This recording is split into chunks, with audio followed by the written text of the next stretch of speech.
झांसी और बुंदेलखंड के लिए सुनहरा दौर शुरू हो चुका है। प्रदेश सरकार के मुख्यमंत्री योगी आदित्यनाथ का 8 वर्षीय कार्यकाल बेमिसाल है। मुख्यमंत्री योगी आदित्यनाथ ने बुंदेलखंड के झांसी को भी बड़ी सौगात दी है। बीड़ा के अंतर्गत रियल एस्टेट की इंटरनेशनल कंपनी सनफ्रान ग्रुप के एमडी, जो कि विदेशों में भारतीय व्यवसाय की साख बढ़ाने वाले दिग्गज माने जाते हैं, अब अपने दिल और समर्पण के साथ बुंदेलखंड के विकास में सबसे बड़ी भूमिका निभा रहे हैं। फरवरी 2023 की इन्वेस्टर समिति बैठक में उन्होंने बीड़ा बुंदेलखंड इंडस्ट्रियल डेवलपमेंट अथॉरिटी को सबसे बड़े विदेशी निवेश केंद्र के रूप में स्थापित करने का संकल्प लिया। मुख्यमंत्री योगी आदित्यनाथ से हुई बैठक में real estate, pharma, electric vehicle और डेटा फैक्ट्री सेक्टर में निवेश का प्रस्ताव रखा गया, जिसमें अकेले झांसी में 2700 करोड़ का निवेश स्वीकृत हुआ।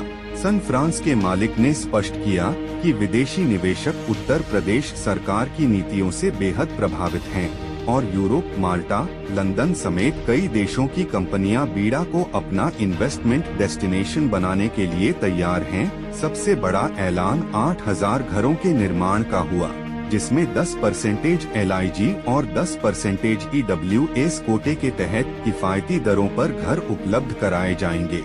खास बात यह है कि बुंदेलखंड के मीडिया कर्मियों और अधिवक्ताओं को भी इस योजना में शामिल किया गया है। सनफ्रान के चेयरमैन संतोष मिश्रा का यह समर्पण केवल व्यापार नहीं, बल्कि बुंदेलखंड को आत्मनिर्भर बनाने का एक मिशन है और प्रदेश के मुख्यमंत्री का सपना साकार करना है। उन्होंने साफ कहा, हम सिर्फ निवेश नहीं कर रहे, बल्कि बीड़ा को दुनिया के सबसे बड़े औद्योगिक हब में बदलने का सपना पूरा कर रहे हैं। अब समय आ गया है जब झांसी और बुंदेलखंड देश ही नहीं, दुनिया के निवेश मानचित्र पर चमकेंगे। दुनिया में उत्तर प्रदेश के प्रबंधन की और इतना कंट्रोल, क्राउड कंट्रोल की ये सब बातें आई है, तो इससे कहीं क्या लग रहा है कि अच्छा होने वाला है कुछ नाम? बड़ा इंटरेस्टिंग सवाल आपने पूछा। ऐसा है कि अभी हमारे जो मित्र लोग आए थे, जो हमारे FDI पार्टनर्स हैं, पूरे यूरोप की जो पॉपुलेशन है उससे कई गुना ज़्यादा लोग एक जगह इकट्ठा हुए 10-15 किलोमीटर के रेडियस में, तो वो इसको ये मान रहे थे ये मिरेकल है। तो इससे वाकई, इससे जेन्युइनली काफ़ी मतलब एक इस प्रदेश का मैनेजमेंट या एडमिनिस्ट्रेशन की तारीफ तो हो ही रही है।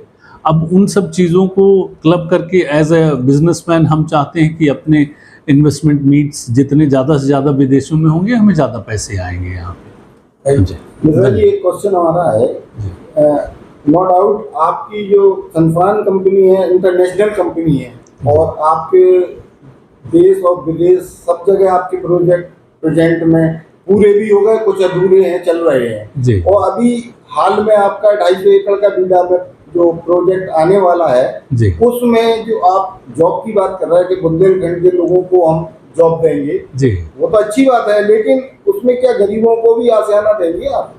एक्चुअली ये गवर्नमेंट की ही पॉलिसी है। मैं आपको बताऊं, जैसे हम कोई टाउनशिप ला रहे हैं, सपोज करो उसमें 8000 घर बनने हैं, तो 8000 का 10% LIG, 10% EWS। जैसे जहां आप बैठे हैं यहाँ भी लगभग 300-400 घर अभी ऑलमोस्ट तैयार हैं, वो सारे। बहुत जल्दी ही उसका अलग से एडवर्टीजमेंट आएगा जहाँ पे 4 या 5 लाख रुपए में घर है। तो वो एक गवर्नमेंट की पॉलिसी है जिसका हम अक्षरशः पालन करते हैं।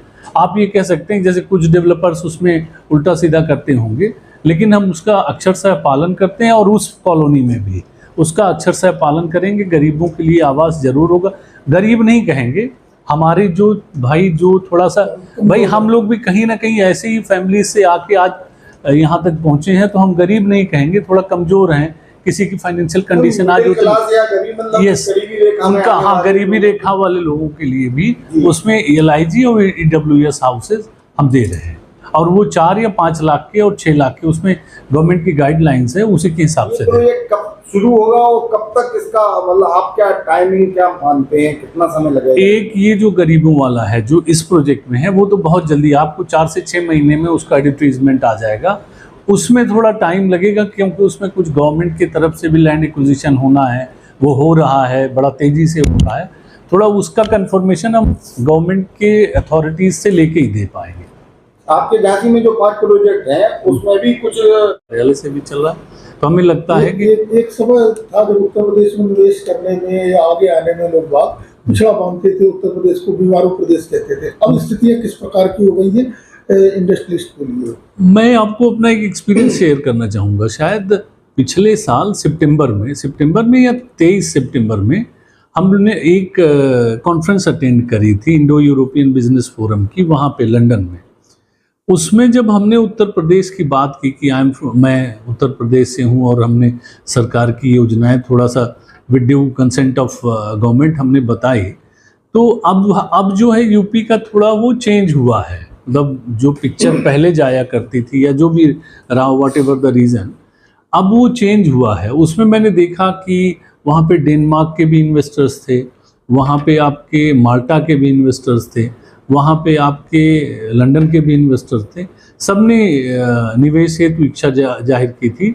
बल्कि उस बैठक में, उस मीटिंग में आईडीसी उस समय थे मनोज सिंह साहब, उन्होंने भी वीडियो कॉन्फ्रेंसिंग के थ्रू पार्टिसिपेट करा था।